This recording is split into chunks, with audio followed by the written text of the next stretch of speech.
और अब आपको बता देते हैं कि दरअसल परिवार जो छोड़ा गया है वो किस झगड़े में छोड़ा गया है, पूरा मामला क्या है, जरा वो जानकारी आपके सामने रख दें। 10 जुलाई को, जैसा हमने आपको पहले बताया था कि उससे पहले अस्पताल जाने की बात कही और उसके बाद संपर्क नहीं हो पाया। 10 जुलाई को ही दीपिका ने घर छोड़ दिया था। 13 जुलाई को मुकेश पाटीदार को इसकी जानकारी मिली, ये खबर मिली कि दीपिका अब उनके साथ नहीं है। 14 जुलाई को मुकेश मुंबई लौटे। मुंबई में क्योंकि काम करते थे मुकेश, ऐसे में वो डूंगरपुर वापस आए और वहां पर 15 जुलाई को उनकी तरफ से एक गुमशुदगी की रिपोर्ट दर्ज कराई गई कि उनकी पत्नी गुमशुदा हैं, उन्हें खोजा जाए। कुछ दिन पहले, अभी कुछ ही दिन पहले, बुरके में फोटो सामने आई दीपिका की। इरफान के साथ ये फोटो साझा की गई। नजीरा बनने की खबर परिवार को मिली। मुकेश पाटीदार को ये खबर मिली, कुवैत में होने की सूचना भी मिली, क्योंकि इस फोटो के जरिए पता चला कि ये दरअसल भारत में नहीं है, कुवैत चली गई।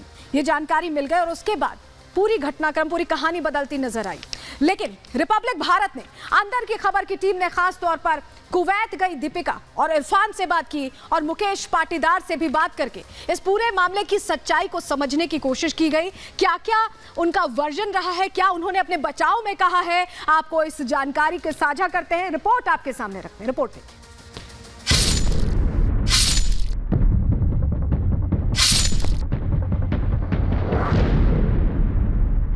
राजस्थान के डूंगरपुर की दीपिका का ये वीडियो संदेश कुवैत से आया और इस संदेश की शुरुआत सुनकर लोग चौंक गए। दीपिका, आपसे मैं ये समझना चाहूंगी कि मैं अब आपको नजीरा बुलाऊं या दीपिका? पहली चीज तो ये आप बताइए, जैसा आप जी नजीरा।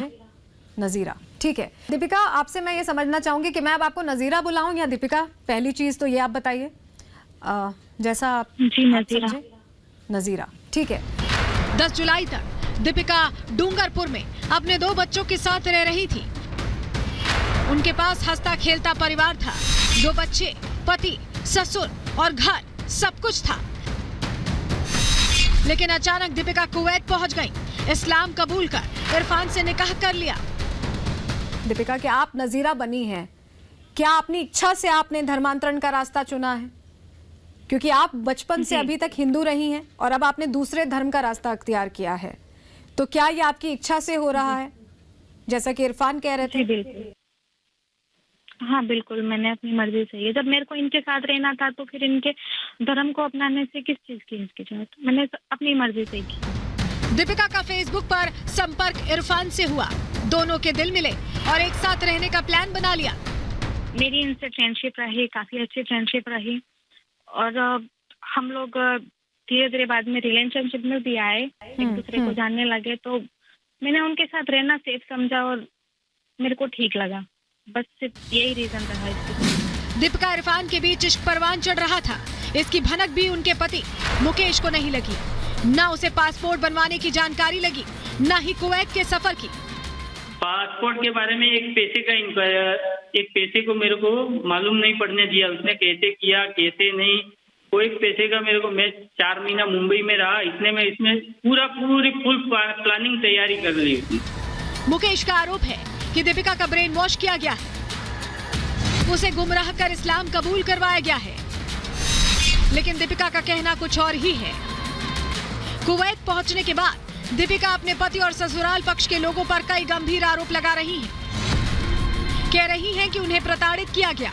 इरफान का दावा है कि दीपिका ने ही उसे अपनी परेशानी बताई और इसके बाद कुवैत आने का ब्लूप्रिंट तैयार हो गया।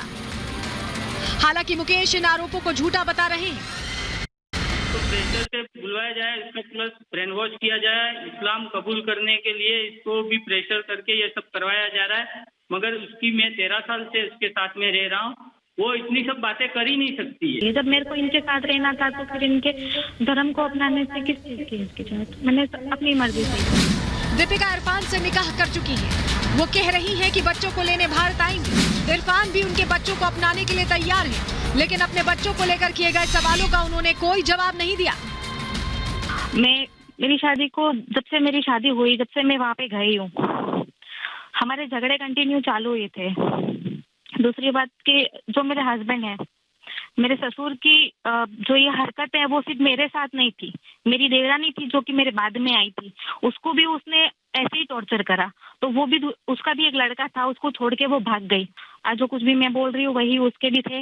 इस बारे में मैंने घर पे बात भी बोली कि मत करिए ऐसा, पर इसको लेकर ना कभी कभी किसी ने कुछ नहीं कहा। मेरी शादी को नहीं तो 13 साल हो गए। 13 साल के बीच में हम लोग को अभी तक ऐसी कुछ दरार पड़ी नहीं हमारे दोनों के बीच में कि इधर तक बात पहुंच जाए। ऐसा बिल्कुल कुछ ऐसा दोनों के बीच हुआ ही नहीं है कि दरार इतनी लंबी कहानी हो जाए। ऐसा दरार अभी तक कुछ नहीं हुआ। लेकिन दीपिका के सामने भी मुश्किलें अंजू जैसी ही हैं। दीपिका के खिलाफ भी थाने में नकदी और जेवर ले जाने का केस दर्ज हो चुका है और भारत आते ही उसे कानून का सामना करना पड़ेगा। दीपिका की कहानी भी कुछ अंजू थॉमस जैसी ही है। बस फर्क इतना सा है कि अंजू ने पाकिस्तानी नसरुल्लाह का हाथ थामा, जबकि दीपिका भारतीय इरफान के लिए कुवैत पहुंच गई। Bureau report, Republic Bharat.